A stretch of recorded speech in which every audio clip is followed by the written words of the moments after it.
The celestial harmony drifted through the void between stars, her hull gleaming like polished silver against the infinite cosmic darkness. Captain Marcus Rodriguez stood motionless on the bridge, his weathered hands gripping the command rail as he watched the scanner reports with growing unease. The bridge hummed with the quiet efficiency of a well-run starship, but underneath that familiar harmony, something discordant was beginning to emerge. 3 days ago, they'd received a distress signal from the Outer Rim territories, a frequency that shouldn't exist according to every known communication protocol in the Galactic Alliance database. The signal sang in harmonics that made his teeth ache and his vision blur at the edges, like trying to focus on a melody that existed just beyond the range of human hearing. "Captain," called Lieutenant Eva Kowalski from the communication station, her normally composed face twisted with an expression of painful concentration. Her pale blue eyes were dilated, staring at readouts that seemed to shift and dance before her gaze. "The signal's getting stronger, sir. It's beautiful, like nothing I've ever heard before." Marcus frowned deeply, the lines around his dark eyes creasing with concern. The crew had been acting strangely since they changed course toward the source of the mysterious transmission. What had started as minor behavioral quirks was rapidly escalating into something far more disturbing. The Zenthari engineer Tkas, usually the most reliable and methodical member of the crew, had stopped eating entirely.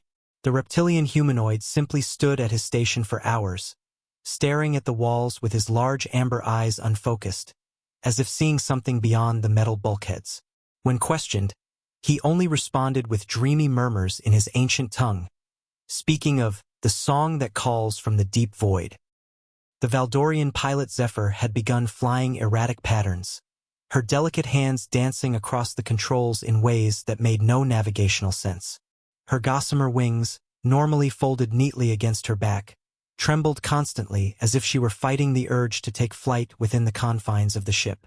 She claimed she could see ribbons of light, leading them toward their destination, visible currents in space that her instruments couldn't detect. Even the typically stoic Altarian security chief, Kronos, had begun humming, a low, haunting melody that seemed to resonate through the ship's hull itself. His crystalline carapace, usually a steady blue-green, now pulsed with colors that matched the rhythm of the mysterious signal. "Maintain course," Marcus ordered, though something cold and heavy settled in his stomach like a lead weight. "But implement emergency protocols. Keep all crew on 4-hour rotation shifts. No one stays at their station longer than that. And I want constant medical monitoring of all non-human personnel." Lieutenant Kowalski nodded absently, her attention already drifting back to her console, where the alien signal continued its hypnotic broadcast.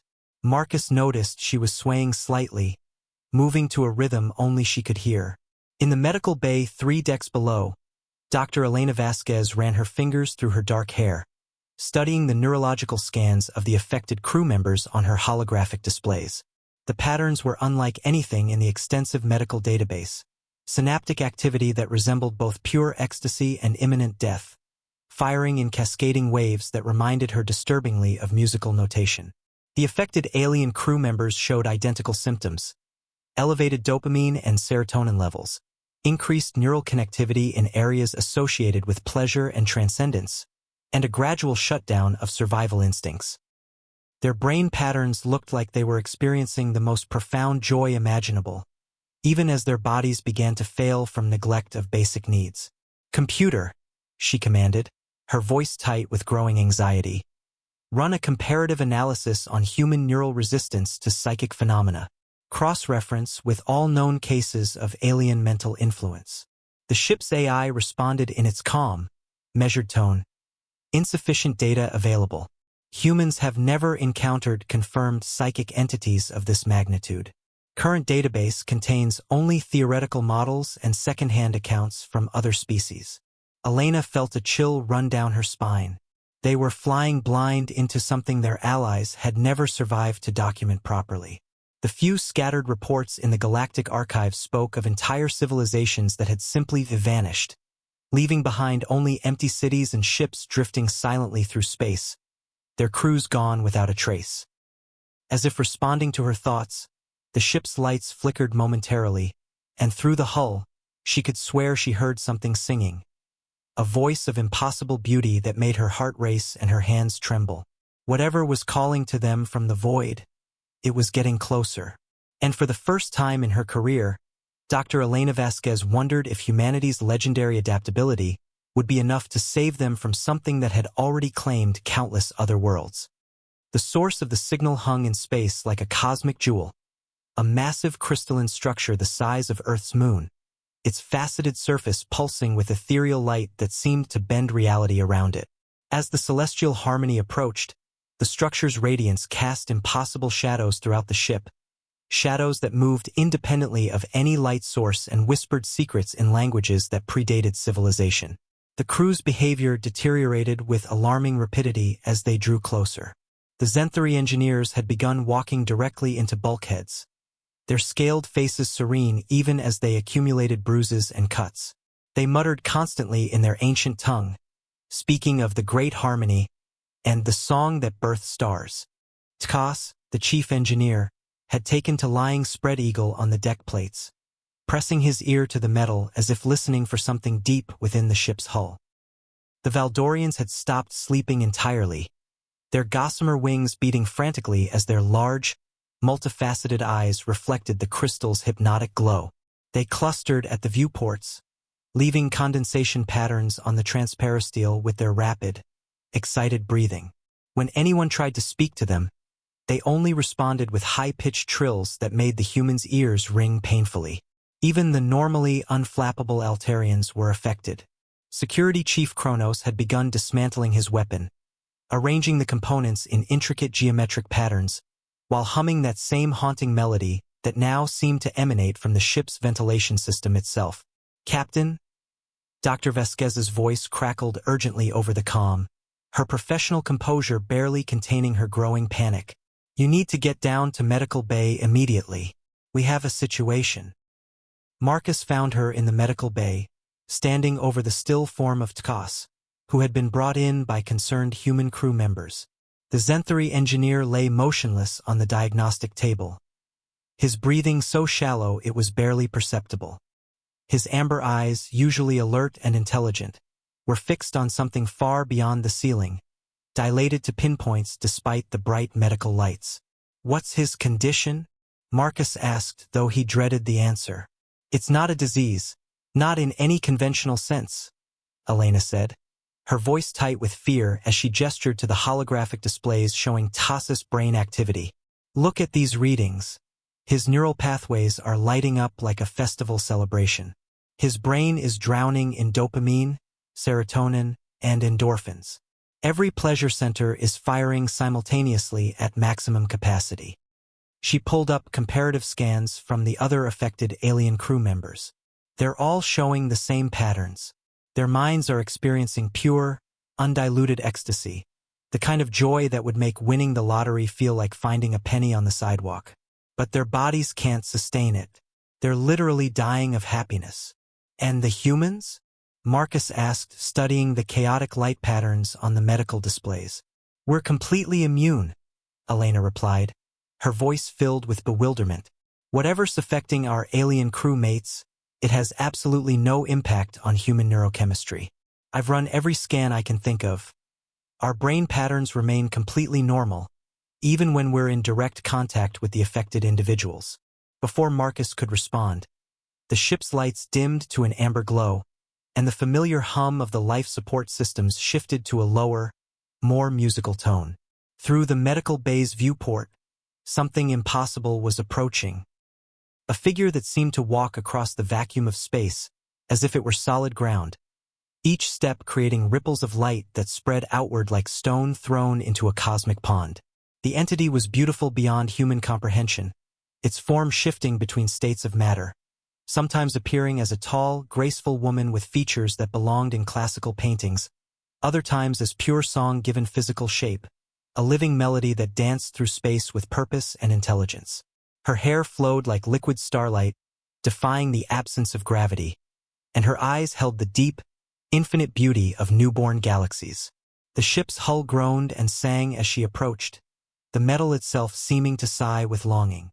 Emergency alarms should have been blaring, But instead, the ship's systems played music, haunting, beautiful melodies that made even the hardened human crew members pause and listen with wonder. "She's here," whispered Lieutenant Kowalski over the comm, her voice filled with tears of awe. "The siren of the void. I can see her in my mind. She's so beautiful, Captain. She's coming to kiss us all to sleep, to take away all our pain and loneliness forever." Through the viewport, the impossible figure raised one hand in greeting, and space itself seemed to smile in welcome. The crystalline structure behind her pulsed brighter, and Marcus realized with growing horror that it wasn't just a beacon.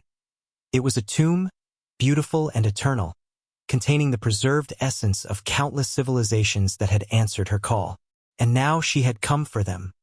The entity that boarded their ship defied every law of physics and biology that Captain Rodriguez had ever learned.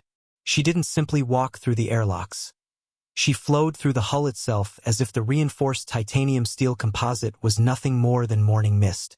Her presence transformed the sterile corridors of the celestial harmony into something resembling an otherworldly garden, where impossible flowers bloomed from the bulkheads and the air itself seemed to shimmer with living light. She stood 7 feet tall in her most solid manifestation, but her form was fluid, shifting between states like water taking the shape of its container. Sometimes she appeared as a woman of breathtaking beauty, high cheekbones that could have been carved by master sculptors, skin that held the luminescence of pearls, lips that seemed to hold the secret of every love song ever written. Other times, she became pure song given shape, her body dissolving into cascading notes of light that danced through the air like luminescent butterflies. Her hair defied description. It flowed like liquid starlight, each strand containing the birth and death of distant suns. When she moved, it trailed behind her in impossible spirals, creating aurora-like patterns that painted the walls in colors that had no names in any human language. Her eyes were the most disturbing feature of all. They held the infinite depth of nebulae, swirling with cosmic dust and newborn stars, ancient beyond measure yet filled with a childlike wonder that spoke of eons spent in solitude. When she spoke, reality itself seemed to bend around her words, the ship's hull resonating with harmonics that made the metal sing. "Welcome, little travelers. I am Lyralii, last daughter of the Void Singers, final keeper of the Eternal Symphony. You have heard my call across the darkness between worlds, have you not?" The effect on the non-human crew was immediate and absolute. Tas collapsed to his knees in the corridor. His scaled hands pressed against the deck plates as tears of pure joy streamed down his reptilian face. The Valdorians began to keen in high, beautiful voices, their gossamer wings creating tiny cyclones as they beat frantically. Even the proud Altarian security chief Kronos, who had faced down space pirates and stellar phenomena without flinching, dropped his weapons and knelt, his crystalline carapace pulsing with rainbow lights that matched the rhythm of Lyralii's breathing.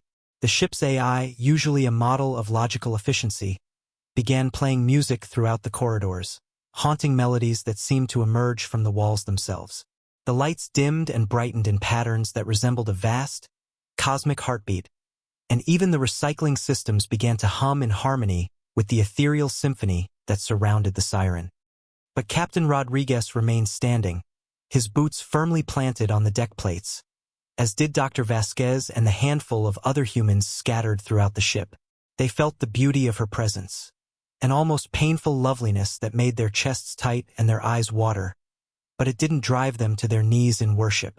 Instead, they watched with growing alarm as their alien colleagues transformed before their eyes. "Fascinating," Lyralii mused, her voice carrying the resonance of 100 crystal choirs. She glided closer to Marcus, her form solidifying as she studied him with those impossible eyes. "In all my wanderings through the cosmic deep, across 1,000 worlds and 10,000 species, you are the first to remain standing in my presence. The Zenthari, with their ancient wisdom, the Valdorians with their spiritual sensitivity, even the mighty Altarians with their crystalline consciousness, all have embraced the joy I offer, yet you stand unmoved." Her head tilted with curiosity that seemed almost childlike despite her cosmic nature. "What manner of beings are you?" That beauty itself cannot bring you to your knees. What do you want from us? Marcus asked, his hand instinctively moving to rest on his sidearm, though he doubted any weapon forged by human hands could harm a being who walked between dimensions. Want? Lyreliai's laughter was like silver rain falling on crystal bells, each note perfect and pure. I want nothing, dear Captain. I wish only to share my gift, to offer the greatest treasure in the universe. Freedom from loneliness, from pain, from the terrible isolation that plagues all thinking beings. She gestured gracefully to the kneeling forms of his crew, her movements creating trails of light in the air. See how they understand? They feel the joy of my presence, the ecstasy of connection, the bliss of becoming one with something greater than themselves. Through my kiss, they join the eternal symphony that spans from the birth of the first star to the heat-death of the final galaxy. Dr. Vasquez stepped forward, her medical scanner clutched in her trembling hands, its readings fluctuating wildly in response to the siren's presence. You're killing them, she said, her voice steady despite her fear. Death. Lyreliai's expression shifted, showing what might have been genuine confusion. There is no death in my embrace, only transformation. They do not die, they become something more beautiful, their consciousness preserved forever in perfect harmony. They will sing with me until the end of time itself, their pain forgotten, their loneliness healed, their souls joined in eternal bliss. As the hours crawled by with agonizing slowness, more of the alien crew members succumbed to Lyreliai's ethereal influence. They didn't die in any conventional sense. Instead, they underwent a transformation that was both beautiful and terrifying to witness. Their physical forms grew translucent, as if they were slowly fading from reality itself, while their voices joined an otherworldly chorus that seemed to emanate from the very atoms of the ship. Tas was among the first to fully transform. The Zenthari engineer's scaled body became semi-transparent, his amber eyes now glowing with an inner light that pulsed in rhythm with Lyreliai's cosmic song. He moved through the corridors like a ghost, his feet barely touching the deck plates, occasionally reaching out to touch the walls with fingers that passed through solid metal as if it were water. When he spoke, his words came in harmonious layers, as if multiple versions of himself were singing in perfect unison. The ship itself began to change in response to these transformations. The sterile metal corridors developed veins of living crystal that pulsed with bioluminescent patterns, creating a network of light that spread throughout the hull like a circulatory system. The walls themselves seemed to breathe, expanding and contracting gently, while the air grew thick with an almost tangible presence of otherworldly music that made even simple conversations feel like participating in a grand opera. Captain Marcus Rodriguez gathered the remaining unaffected humans in the ship's mess hall, the one location that seemed least influenced by Lyreliai's presence. Of the original crew of 43 souls, only 12 humans remained fully conscious and unaffected by the siren's supernatural influence. The mess hall's familiar chrome surfaces and regulation furniture felt like anchors to reality in a ship that was rapidly becoming something else entirely. She's been alone for millions of years, dear.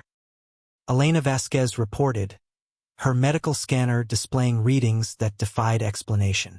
The device's screen showed energy patterns that resembled both brain waves and musical notation, swirling in impossible geometries that hurt to look at directly.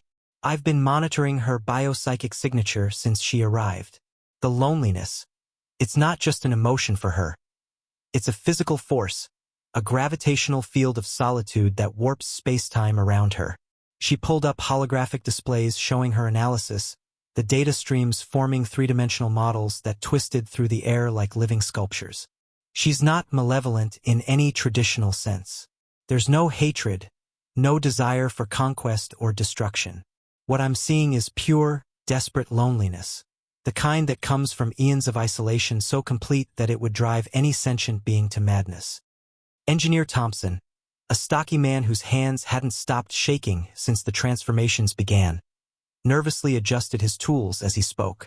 But why aren't we affected? What makes humans so different from every other species in the galaxy? Elena ran her fingers through her dark hair, a gesture that had become increasingly frequent as the stress mounted. I've been analyzing that question since this nightmare began. Look at every other race we know. They're all connected to their kind in ways that humans simply aren't. The Zenthari share empathic bonds that link their entire species in a web of emotional resonance. Valdorians possess racial memory, allowing them to access the experiences and knowledge of their ancestors. Altarians are connected through their crystalline neural networks that span entire star systems. She paused, studying the faces of her fellow humans. Tired, frightened faces that nonetheless showed a stubborn determination that seemed uniquely human. But humans? We're born alone, live alone inside our own skulls, and die alone. We're the only species I know of that has no natural telepathic or empathic connections. We've spent our entire evolutionary history isolated inside our own minds, unable to truly share thoughts or emotions directly with others. Lieutenant Kowalski, one of the few humans who seemed partially affected by Lyraliai's presence, spoke with visible difficulty, her words coming in halting phrases. She's showing me things, Captain. Visions of entire civilizations that answered her call. The Melodians of Kepler 442b, who built cities that sang in harmony with their thoughts. The Christek Collective from the Andromeda Spiral, whose minds were already partially merged through their technology. They're all still there, still singing together in perfect unity. Her eyes, usually sharp and focused, had taken on a dreamy quality as she continued. I can see them in her song. Billions of voices raised in eternal harmony, their consciousness preserved in a symphony that spans galaxies. They're happy, Captain. Truly, completely happy in a way that individual existence could never provide. And still dead, Marcus said grimly, his voice cutting through the ethereal atmosphere like a blade through silk. Happy ghosts in the most beautiful graveyard the universe has ever seen. Through the transformed walls of the ship, they could hear Lyraliai's song growing stronger and more complex with each passing hour. Every new voice that joined her cosmic chorus added harmonies that made reality itself seem to sigh with contentment. Layers upon layers of consciousness blending into something that was simultaneously more and less than the sum of its parts. The melody was so beautiful it was almost physically painful to resist, like trying to ignore the most perfect sunrise while knowing you would never see another. Yet the humans endured, their stubborn individuality serving as both shield and anchor in a universe that was rapidly dissolving into pure, shared bliss. Lyraliai found Marcus alone on the bridge, staring out at the stars. The other humans had barricaded themselves in the engineering section, but he couldn't bring himself to hide. You fascinate me, she said, her form solidifying into something almost human. I have encountered over 1,000 species, and all have embraced my gift. Yet you resist. We're not resisting, Marcus replied quietly. We're just different. How so? He turned to face her, and she was struck by something in his eyes, a depth of sadness that seemed to match her own. Every other species you've met was connected to their kind. When you sing to them, you're offering them a greater connection, a cosmic unity. But humans, we're already alone. We've been alone for 200,000 years. Lyraliai's song faltered for a moment. Alone? But you have families, communities, love. Surface connections, Marcus said. Underneath, we're all trapped in our own heads, behind our own eyes. We can't share thoughts or emotions directly. We can only guess at what others feel, hope they understand what we feel. We've built our entire civilization on the assumption that we're fundamentally alone. Then why do you not welcome my gift?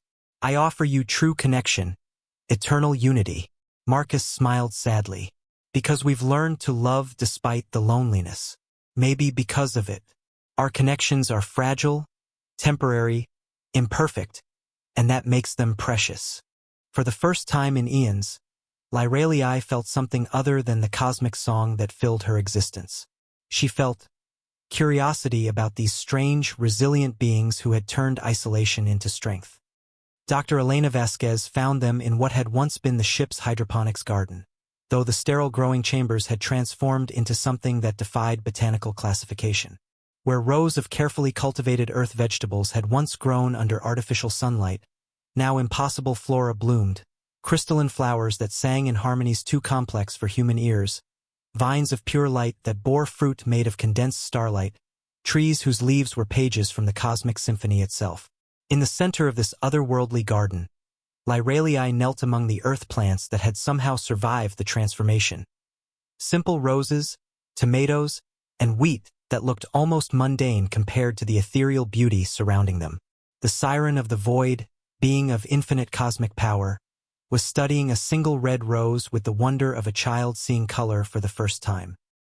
"It's beautiful," Lyralii whispered, her voice carrying notes of awe that made the crystalline flowers around her chime in response.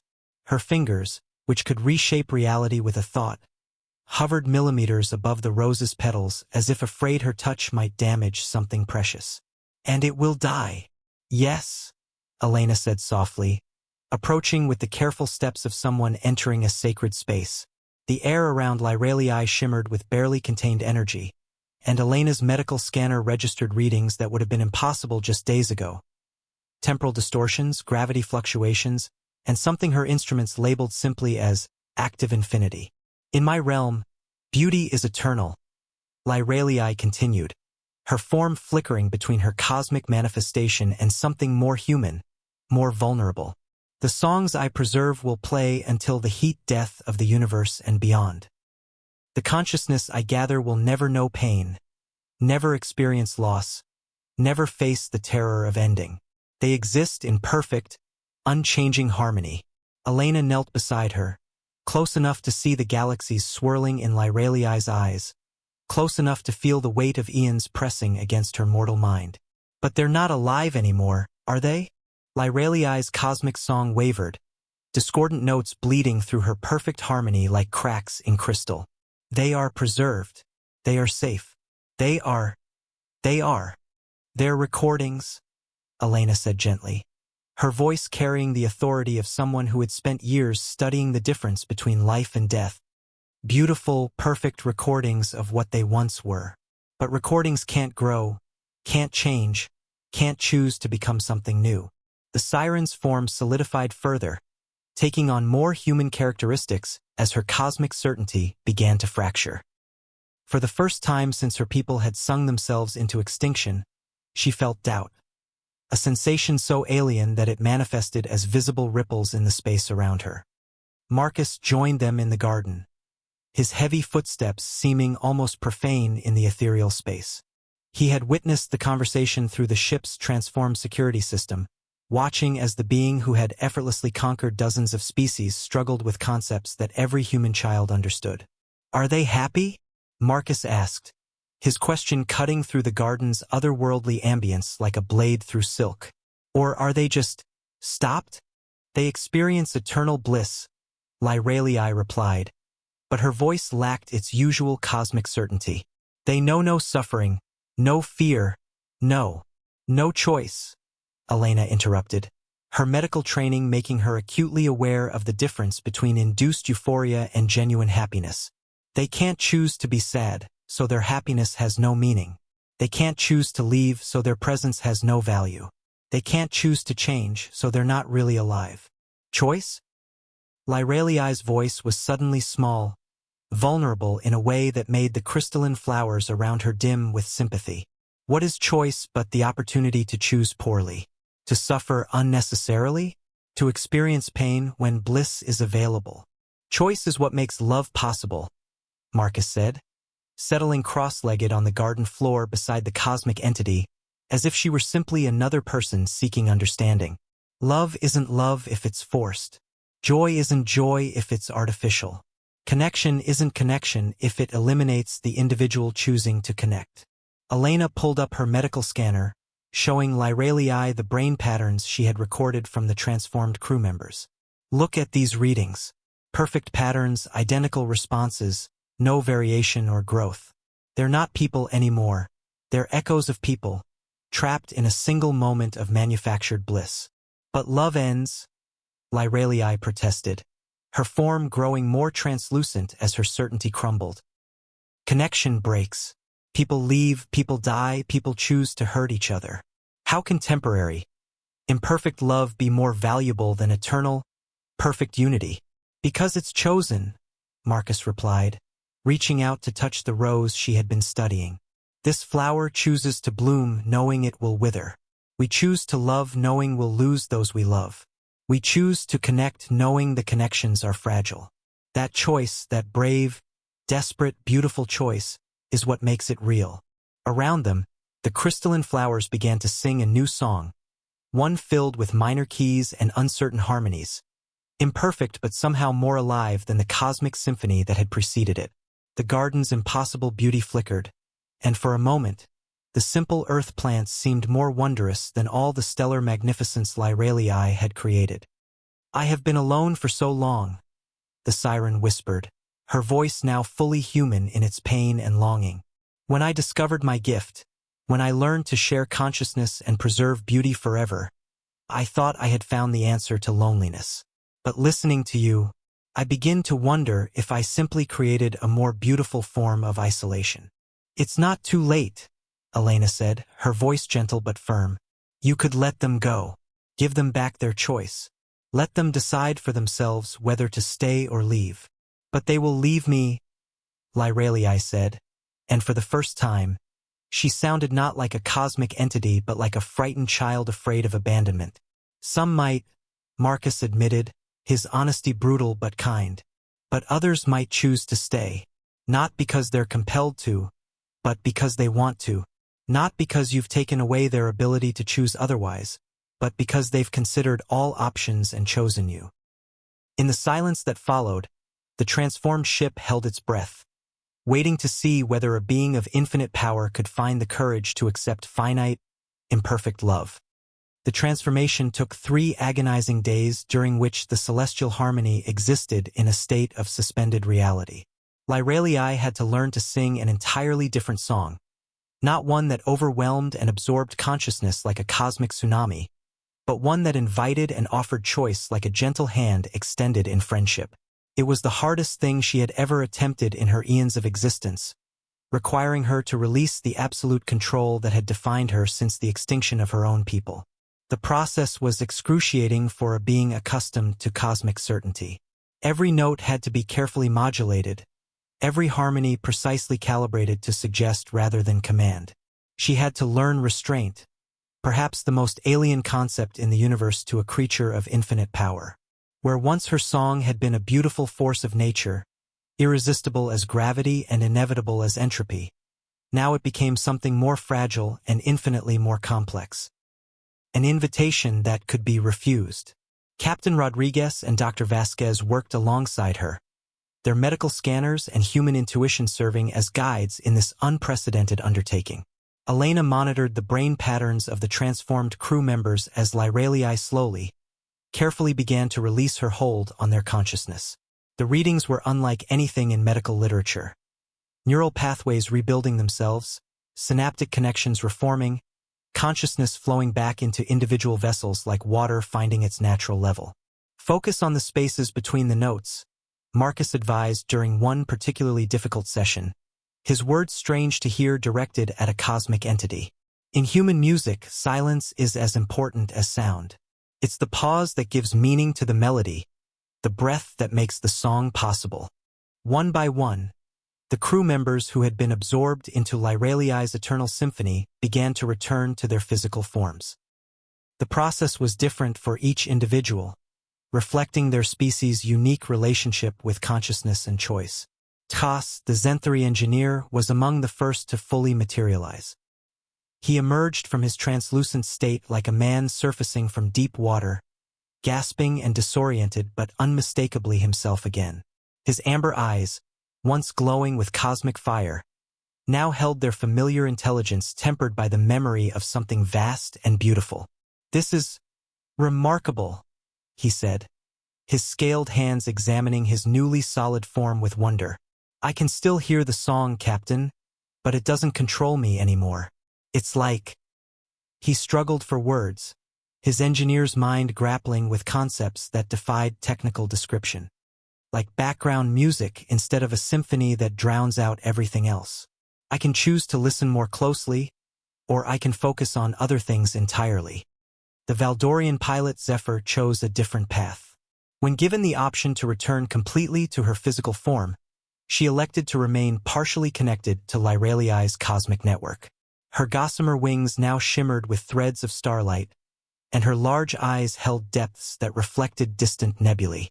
She existed in a state between physical and ethereal, maintaining her individual consciousness while accessing a form of limited telepathic connection with others who had made similar choices. "I remember flying through the void itself," she whispered, her voice carrying harmonics that made the air around her vibrate with music. "I remember seeing the birth of stars and the dance of galaxies. I don't want to lose that completely, but I also don't want to lose myself."